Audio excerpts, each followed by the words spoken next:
நடப்பதற்கான வாய்ப்பை உருவாக்கி அமைத்திருக்கிறாரே. பார்த்து பார்த்து செய்தார், தன்னுடைய வீட்டு பணி போல் செய்தார்.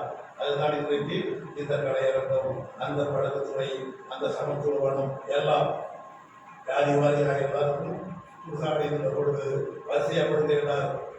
நேற்று செத்தவன் இங்கே, இன்றைக்கு செத்தவன் இங்கே, நாளை சிறுவர் அடுத்தவர்கள் வரிசையப்படு சமத்துவம்.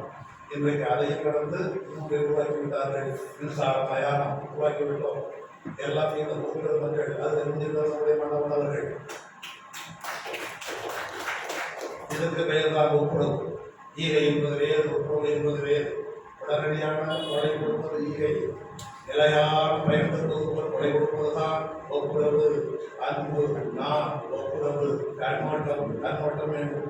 அடுத்தவரை பார்த்து வரியோடு இறக்கத்தோடு செய்ய வேண்டும். இறக்கம்தான். புதுச்சேரியில் நீதிமன்றம் கூடியிருக்கிறது. நீதிமன்றத்திலே குற்றவாளி கொண்டே ஒருவன் இருக்கிறார். இருக்கிற பெண்ணை பார்த்து நீதிபதி கேட்கிறார், ஏமா உன் மனசு எவ்வளவு கல் மனசு, இப்படியா இருப்படி பெற்ற குழந்தையை இப்படி கிணத்துல போய் வீசிருக்கிறியே, அந்த குழந்தை தலை குடைத்து சிறிது அளவா சென்றிருக்கிறது, உடம்பு இறக்கவே இல்லையா?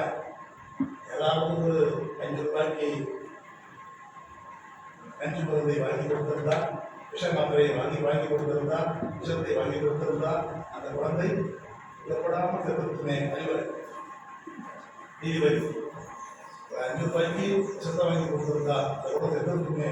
இப்படி கொடூரமாக அந்த குழந்தையை கொண்டு போய் இடத்துல வீசிருக்கியே என்று சொன்ன உடனே அதுவரை இறுகிய முகத்தோடு அமைதியாக இருந்த அந்த பெண் உடனே கதை எழுந்துச்சு, கூறி எழுந்துச்சு. நீதிமன்றம் எடுக்கிறது போல, யா நீங்க சொன்னீங்களே விஷம் வாங்கி கொடுத்தா என் குழந்தை கொடுக்கலாம், அந்த 5 ரூபாய் இருந்தா என்னுடைய குழந்தைக்கிறார் ரொட்டி வாங்கி கொடுப்பேன், பால் வாங்கி கொடுப்பேன், பண் வாங்கி கொடுப்பேன், ஒரு 4 நாள் உயிரோடு பார்த்து வைப்பேன். ரூபாய் இல்லாம குழந்தையை பறிகொடுத்த எத்தனைவே அமர்ந்தவர்கள் இருக்கிறார்கள். படிக்கும் வாய்ப்பு இல்லாமல், உண்ணும் வாய்ப்பு இல்லாமல், உறங்கும் வாய்ப்பு இல்லாமல், இருக்கும் வாய்ப்பு இல்லாமல் இருப்பவர்கள் எத்தனைவே அவர்களை பறிவோடு பாருங்கள், கண்ணோட்டத்தோடு பாருங்கள். நாம் செய்கின்ற செலவு எவ்வளவு?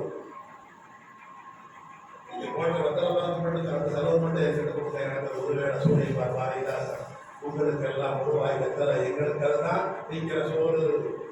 அது